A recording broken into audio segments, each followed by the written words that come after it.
Hey everybody, before the show starts, log on to musicmoneymakeover.com/shop to download all my books and free guides. And while you're there, click on the book a call tab to book a one-on-one Zoom call with me to get all your music business questions solved. Enjoy the show.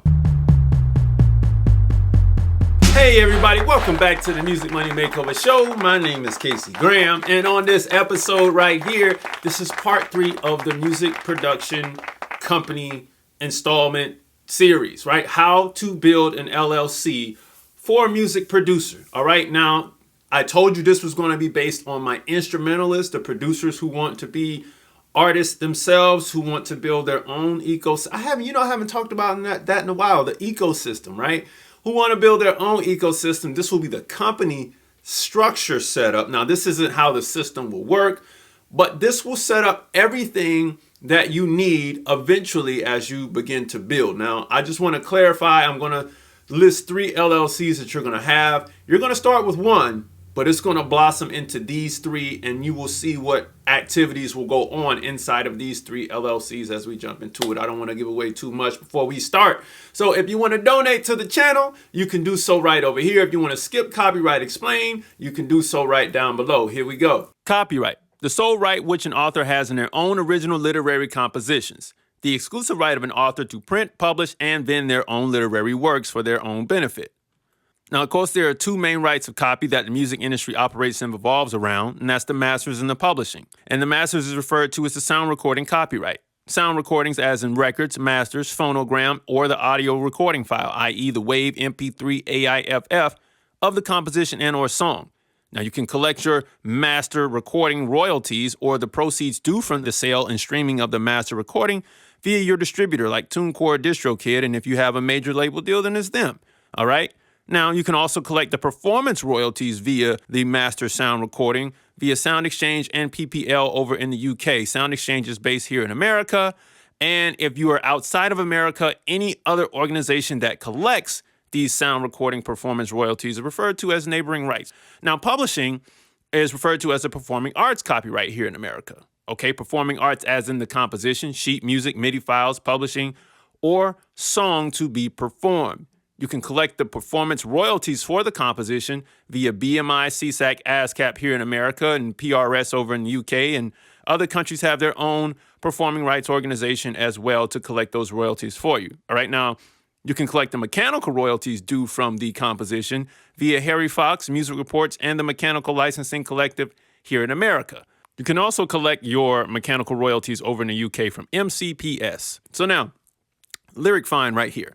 You can get your lyric display royalties from Lyric Find and Music Match, but that's that. Let's go through the 6 rights of copyright to be exercised to the fullest extent of the United States Code under Title 17, and that's the right to reproduce. The right to reproduce the copyrighted work in copies or phonorecords, physical or digital format. The right to prepare derivative works. The right to prepare derivative works based upon the copyrighted work. The right to distribute. The right to distribute copies or phonorecords of the copyrighted work to the public by sale or other transfer of ownership or by rental, lease, or lending. And then we have the right to public performance, the right to perform the copyrighted work publicly, the right to public display, the right to display the copyrighted work publicly, and the right to digital performance, and that's the right to digital audio transmission performance. All right, thanks for watching Copyright Explained. I really appreciate that, so you can get your copyright knowledge up. I have to make one of those episodes on how to really do it soon. I will, but I just figured, copyright.gov, they have all the instructional videos over there, but I'll just do it for you all. You know what I mean? Anyway, look, we got to get into these LLCs here and how we're going to set this company structure up. There is an edit I forgot to do in the slide, but I just want to clarify. In this first company, YouTube checks will be included in that, as well as those new Facebook monetization checks. If you've gotten monetized from Facebook, drop a comment below. I'll pin it. And just give us some information on how you got there and what were some of your methods. Just a quick couple bullet points, because I'm interested myself as well. Facebook is not the easiest place. I'm just being open for me. So anyway, let's jump into the video. All right, everybody. So we are back inside of the computer yet again. And check this out right here. This is what we're going to need to build the instrumentalist styled production company. Okay, so let's jump into it, you can kind of see where we're not really leaving 3 LLCs. And I'm going to say I really should have eventually posted on all of these right here. But we're going to need 3 LLCs in total. All right. And this company structure is set up differently than the other 2 structures we did. We're going to need 3 EIN numbers. And we're going to need 2 to 3 business bank accounts eventually. I think 2 should be able to get you through, but we may possibly need 3 because, again, we don't want to make a few $1,000s a year, right? We're doing this so we can make a living on our music. And because of that, we're going to have to maintain it properly. So 2 to 3 bank accounts eventually, an accountant eventually, a corporate attorney eventually, and a tax attorney eventually. I keep saying accountant, corporate attorney, and tax attorney in all these videos because you're going to need them so that you can maintain your money right. All right. Because you don't want to ball out and then you come back the next day and then you're like, man, I don't have any money. And it's going to take a while for the royalty checks to come in and yada, yada, yada, yada. And I got to go back to the drawing board. I got to make more music. I got to hustle hard. No, you want to make sure that your cash is flowing nicely throughout this whole process. Okay. So here is what your ultimate company setup will look like. Operations LLC, record label Pubco LLC, and an entertainment company LLC. Now, I'm going to say that this is what it's going to look like for a $60,000, $70,000 a year income. Like you're fully working on your own, strictly music, strictly content creating. Okay. And this is what it will look like first before you become more advanced and you step out and you're in the 200 and your $250,000 club, right? You're in the $250,000 club, right? And this can get you through to the $250,000 club, all right? I don't want you to not think that this couldn't suffice. But once you step out of that, other things start to come into play, and you're going to have to create more companies, more tax structures. But that's for another day, all right? That's for like a custom call. You got to call me on that one, 470-291-5767. We'll text me there, and then we'll set up a consultation call. All right. So this is what it's going to look like. Operations, record label, Pubco. And in this scenario, we did throw the publishing company inside of the record label. I'm going to get into how that actually works because I don't think I've explained that thoroughly. And then your entertainment company. Okay. And you notice we don't have a parent company here. There is no parent company in this scenario, but it could be, but it's not. Okay. I don't have one set up for that, but that's an easy fix. All right. Yeah. As you will notice in our operations company here, things have changed. We only have 3 operations going on. All right. We have our leasing, if you're leasing beats, your beat sales, that means selling your masters to record companies. And then you have producer royalties. All right. That's if you sell the beats and then you have royalties coming in from the master from different record companies that you sold beats to. Other than that, that's pretty much what your operations company is doing. You might have some recording money come into you. Let's say you're recording, like you operate a studio, little private home studio, and you charge people, for using your facility to record there. That will come into this company. Mixing will come into this operation company here. Other odds and end jobs that you do related to music will come into the company right here. All right. So that's your operations company. All right. That's company number 1. This is your active stuff. All right. You notice I took out publishing royalties because we're going to put them someplace else. Caution. Okay. Be mindful that you don't infringe on any compositional right or master rights when signing service contracts under this business.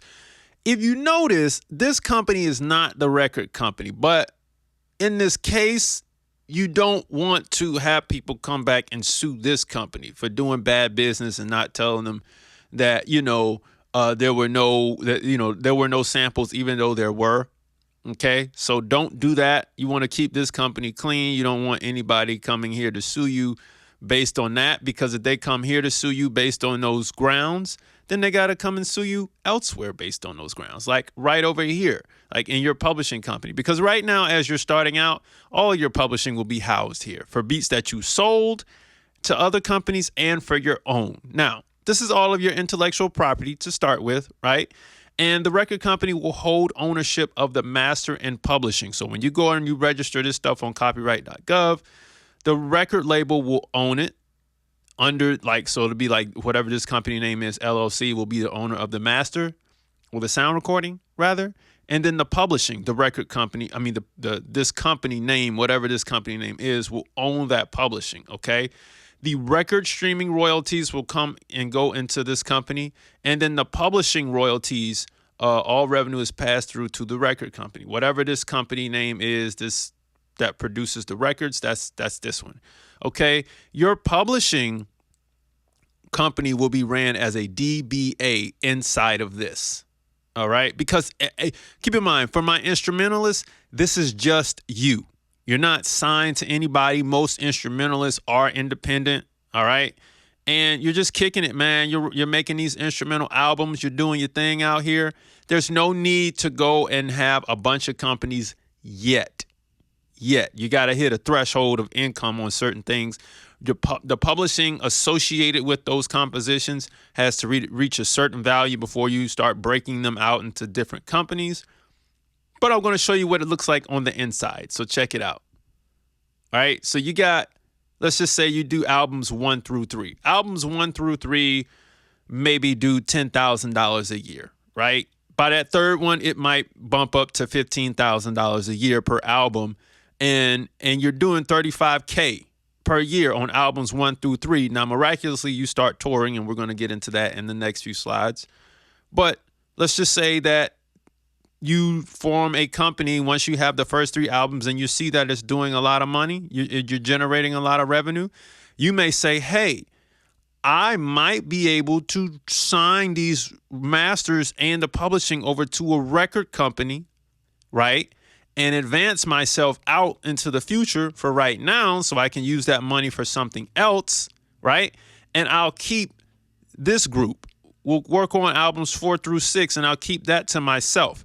But these, I can probably go in, let's say if I've generated $35,000, in the first, let's say by year 3, I'm generating $35,000 on the album, on these 3 albums right here. I might go and advance myself out $120,000. And we'll take that money, we'll upgrade our equipment, and we'll keep producing better albums, right? We'll start touring, okay? Playing our production sets on tour. And then now we'll do albums. We'll take that $120,000 we have. We'll produce albums 4 through 6. We'll probably start hiring some instrument players or session musicians and yada, yada, yada. We'll go and do all that. We'll keep albums 4 through 6 for ourselves because now we're leveling up at this point, and we'll just keep doing more and more. You know what I mean? So you gotta keep your mind open for deals. You know what I'm saying? So this is just that. Okay. Now, obviously, this would be like if you went and did a deal like that, it would be a smaller record label like a Stone's Throw or something like that. But you wouldn't. You could go to a major label and say, hey, look, I want to sell you these albums and the publishing, and I want $120,000 or $200,000 or $250,000 all in for this. And that would send you that would put you in play. This is when you would go and get another LLC. You would create an LLC just for these 3 albums. And that's when you would go and you would do all that work. Okay. Same thing here. Let's say you do albums 4 through 6, you make your money. And as the label is promoting these and you start promoting these on your own, like you always do, hey, you got a lot of upward cash flow going on. So, without getting into too much heavy business, this is what's happening on the inside of this. Okay. You're packaging these albums into different companies now. All right. The masters and the publishing. You're looping them all in because, again, you are the only one here. There's nobody else that owns you at this point. All right. See, the big difference when it comes to going and getting the deal first before you have the leverage is the fact that they might own the albums, but they don't own you. A big difference. Right. You're not in debt. You're in debt based on the albums. You're not in debt based on you personally. Big difference. All right. So let's keep going. All right. Be mindful that you don't infringe on any compositional right or master rights when signing contracts under this business. Again, if we go back, we want to keep all the works in here clean work. So if you sample stuff, get them cleared. And if you sample stuff and you didn't get them clear, you got to get them clear before you do the deal. It's the only way it's going to work there. All All right, so I give you a lot of game in there. If you know how to fill in the blanks, you can do that. Now, check this out. The entertainment company. The entertainment company is in place to handle everything for the road to a limit of $50K per year. Reason why I'm talking about like touring, merchandise, and the brand endorsements. Let's say Yamaha sponsors you and you got to go use a Yamaha keyboard when you're on tour, or let's say Roland sponsors you and they want you to use that brand new SP404. Move the mic. The brand new SP404 that just came out, or Kai is your sponsor and you're on tour and you got to use the MPC, right? While you're on tour. That's what I mean. So eventually, let's say your audience grow. If you're at this type of audience and you're packing it out just because of you, chances are you're breaking these companies out. But right now, your entertainment company will handle everything: touring, merchandise, and brand endorsements. Because remember, it's just you, probably a buddy of yours. Y'all doing like merchandise on Printful and stuff. Like nobody's really returning Printful merchandise, especially if it's like $35 something like hoodie or t-shirt. Nobody's returning that. They're getting it because they're fans. As long as like it's not, if you're selling this merch at the shows, then that's all gravy for you, because they can see it and touch it right there. They know what it is. All right. They're not returning it. It's just cash money. Okay. And brand endorsements, like that's just cash money in, right? That's your sponsorships for the tour, right? Hey man, I eat a lot of Chick-fil-A. Chick-fil-A, can you sponsor me? You know what I mean? Like that's what I mean, right? So it's stuff like that, touring, if promoters book you, all right, eventually you're doing shows and promoters start to book you and they say, hey man, look, I got, I'll pay you, $2,000 or $2,500 to come do Charlotte, North Carolina, right? I think it would be dope. Or come do Austin, Texas, right? And we got $2,500, and we'll promote it and the show will be dope. Like places where instrumentalists travel, you know what I mean? That's what I'm saying. Once these categories right here start to topple over 50K, you got to break them apart. And I've been saying that on every video, but for you, you're only going to start with these three companies if you're an instrumentalist yourself, and then you will break them out. Of course, there's rights that are involved with touring, merchandise, and then your name and likeness when it comes to endorsements. So that's some more research you got to do on your own. All right. So now, here we go. Final verdict. It's going to take some hard work, as usual, as I always say, to make this happen. And it will take money, but it is possible. Make sure you have fun. And that's the key word when you're independent yourself. Like try new ideas, try new methods of promotion and things that will work for you. Make sure you have fun. Don't shortchange yourself and stay focused. I'm out of here. Hey, thanks for watching today's episode. All right. This was the final piece of the production company series. If you haven't seen parts 1 and 2, I recommend to go back, to go back and watch that. All right. Don't forget to like, comment, and subscribe on this video down below. Hit the like buttons down here and the subscribe button somewhere in this area. All right. Like it, subscribe, share it. All right. Download the free profit maximization checklist below, the free split sheet below. All right. Text me 470-291-5767 and then support me on musicmoneymakeover.com. All right. musicmoneymakeover.com. And yes, you all requested it. A forum is coming soon so everyone can network on there. I'm actually excited about this. There's so many new things I'm bringing out for everyone in this company to build a community. So it's coming soon. And last thing, if you want to book a call with me, you can at musicmoneymakeover.com. I'm out of here. I'll see you all later. Peace.